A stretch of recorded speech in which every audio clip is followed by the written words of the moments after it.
कहानी की शुरुआत वहीं से होती है जहां से पिछला एपिसोड खत्म हुआ था। इवॉन बोलती है, यह सूरज बहुत क्रूर है, क्या यह तुम्हें परेशान करता है? जेम्स बोला, हाँ, थोड़ा सा। इवॉन मन में बोलती है, इस रोशनी में उसका घाव और भी बदतर लग रहा है। जेम्स मेरा जीवित रक्त बैंक है, और फिर भी वह कभी कोई शिकायत नहीं करता। वह हमेशा इतना आज्ञाकारी रहता है, लेकिन जब उसे इस तरह से चोट पहुंचाई जा रही है तो वह ऐसा व्यवहार कैसे कर सकता है जैसे कि कुछ भी नहीं हुआ? क्या वह बहुत अच्छा है या वह सब कुछ दबा रहा है? क्या मैं अब भी इसे ठीक कर सकती हूँ? यदि वह बहुत अच्छा है तो मैं उसे जीत सकती हूँ, लेकिन अगर वह कुछ छिपा रहा है तो फिर मेरी उंगलियां मुसीबत में पड़ सकती हैं। इवॉन बोलती है, जेम्स, जब से मैं बच्ची थी मैंने तुम्हें अनगिनत बार रक्त चढ़ाने पर मजबूर किया है। क्या आप मुझसे नफरत करते हैं? जेम्स बोला, नहीं। इवॉन बोली, मेरा खून तुम्हारा है।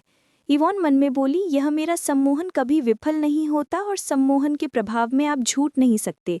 क्या इसका मतलब यह है कि वह सचमुच ऐसा चाहता है? लेकिन मेरा खून तुम्हारा है? गू परिवार ने उसका दिमाग खराब कर दिया है। यह तो बहुत बुरा है। फिर भी मुझे राहत है कि वह मुझसे नफरत नहीं करता। जब तक वह नाराज नहीं हो जाता मैं अभी भी चीज़ों को ठीक कर सकती हूँ। इवॉन उसके सर पर हाथ देते हुए कहती है, तुम्हारे सर पर कुछ था इसलिए मैंने उसे तुम्हारे लिए टाल दिया। जेम्स बोला, थैंक यू।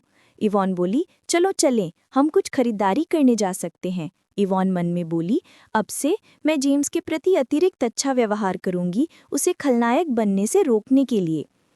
और जेम्स को दिखाया जाता है उसके एक्सप्रेशन ठीक नहीं लग रहे थे। जेम्स बोला, अच्छा ठीक है, और वह उसके हाथ को ही चोट पहुंचा रहा था और मन में बोल रहा था, इवॉन। और वहाँ से सीन शिफ्ट होती है, हमें शॉपिंग मॉल का सीन दिखाई जाती है। इवॉन सब कुछ खरीद रही थी। इवॉन बोली, वो वाला और वो वाला और वो, मैं इन सबको ले जाऊंगी।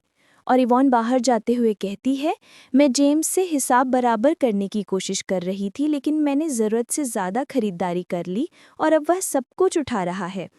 इवॉन बोली, जेम्स मुझे उसमें से कुछ लेने दो। जेम्स बोला, सब ठीक है, मैं ले जा सकता हूँ। इवॉन और जेम्स लिफ्ट में चले जाते और 3-4 लोग लिफ्ट में आते हैं। इवॉन बोलती है, अरे यार, यहाँ तो बहुत भीड़ है। और जेम्स इवॉन के आगे चलता। इवॉन मन में बोलती है, ये थोड़ी अजीब सी लग रही है। एक आंटी बगल में से कहती है, आपका बॉयफ्रेंड आपको सचमुच बिगाड़ रहा है, उसे अपने पास रखना सुनिश्चित करें, ठीक है? इवॉन बोली, क्या? ओ नहीं, आप बिल्कुल गलत समझ रहे हैं, वह नहीं। इवॉन जेम्स से बोली, जेम्स, क्या तुम्हें वह पसंद आया जो मैंने आज खरीदा? अगली बार जब हम खरीदारी करने जाएंगे तो मैं आपके लिए कुछ सामान खरीदूंगी। जेम्स बोला, हाँ, अगर यह आपसे है, मुझे यह पसंद आएगा। इवॉन मन में बोली, वह बहुत प्यारा है। अगर मैंने उसे सम्मोहित ना किया होता ताकि यह सुनिश्चित हो सके कि वह मुझसे नफरत ना करे, तो मुझे लगता है कि वह मेरे साथ छेड़खानी कर रहा है। और वहाँ से सीन कट होती है। इवॉन की माँ जेनी को बोलती है, जेन, अपनी तरफ देखो। क्या तुम्हें सच में लगता है कि तुम एक गुंडे की तरह व्यवहार कर रही हो? क्या तुम्हारी परवरिश बिल्कुल भी अच्छी नहीं हुई है? तुम इतनी देर तक बाहर क्यों थे? क्या अगली बार पूरी रात बाहर रहने की योजना है? इवॉन सब कुछ सुनकर बोलती है, रुको, गू परिवार पर कर्फ्यू है। जेनी बोलती है, यह सच है, मेरी परवरिश ज़्यादा अच्छी नहीं हुई है। मैं बिना किसी माता पिता के एक अनाथालय में पला बढ़ा। मॉम बोलती है, यहाँ वापस आओ जेनी, आप यहाँ एक सीमा पार कर रहे हैं। अरे नहीं माँ, रुको, मैं घर आ गई हूँ, कृपया ऐसा ना करें। इवान की माँ जेनी को ग्लास से हिट कर देती है। इवान मन में बोलती है, नहीं, मैं आज बस उसके अच्छे पक्ष में जाने की कोशिश कर रही थी और अब तुमने सब गड़बड़ कर दिया। क्या इसको ठीक करने का कोई तरीका नहीं है? जेनी बोलती है, मिसेस गू, आपकी प्यारी इवान मुझसे भी देर से घर क्यों आ रही हैं? शायद आपको उसे भी यही लेक्चर देना चाहिए। मॉम बोली, मिसेस गू, क्या आप अपनी सौतेली माँ को ऐसे बुलाते हैं? मैं आपको थोड़ी इज्जत करना सिखाती हूँ। इवान की माँ जेनी के ऊपर हाथ उठाने वाली थी, तब उसी वक्त इवान रोक देती है और बोलती है, मॉम, जेनी अभी अभी वापस आई है, इसलिए शायद उसे अभी आपको मॉम कहने की आदत नहीं है।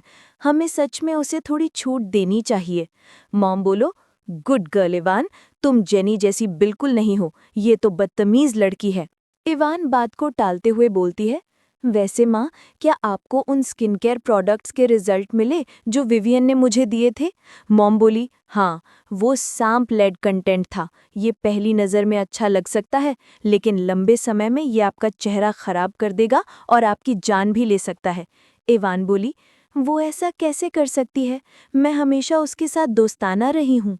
मॉम बोली, क्या ये साफ नहीं है? वो जलती है। मुझे यकीन है कि उसी ने तुम्हारी असली पहचान लीक की है। मैं उस बेशरम सांप को अपनी बात कहूंगी।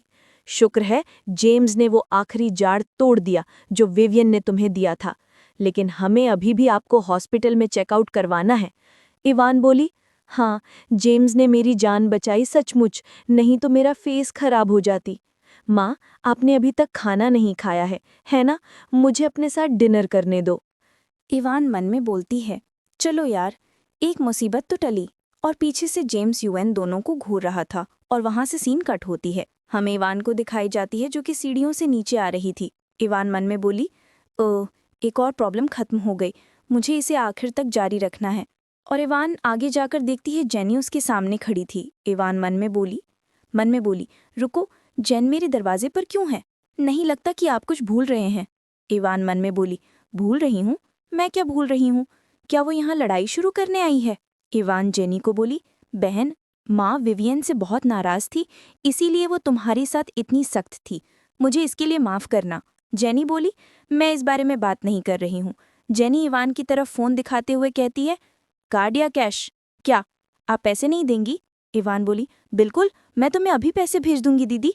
इवान मन में बोली, ये अजीब है, वो शरारत कर रही है। अरे रुको, क्या ये पेमेंट करने के लिए क्यूआर कोड नहीं है? इवान बोली, अरे दीदी, आपको अगर मेरा नंबर चाहिए तो सिर्फ पूछ लो। जेनी बोलती है, बकवास बंद करो और मुझे पैसे भेज दो। और कुछ समय बाद दिखाया जाता है इवान बोलती है, ठीक है बहन, शुभ रात्रि।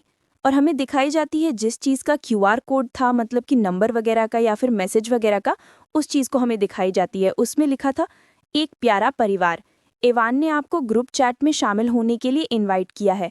ग्रुप चैट में शामिल हों। तो इसी के साथ ये वाला पार्ट खत्म। और आप लोग बताना कि ये वाला पार्ट कैसा लगा। और मुझे आप लोगों से दिल से माफ़ी मांगना है, तो यार प्लीज़ माफ़ कर दो। मैं दूसरे चैनल पर थोड़ा सा काम कर रही थी, आपको लग गया कि ये एक्सक्यूज़ है, तो फिर मैं इसके बारे में कुछ नहीं बोलती, ठीक है? ओके, अपना ध्यान रखिए, कल से मैं वीडियो डालूंगी। ओके, बाय बाय, और लाइक ज़रूर से करके जाना।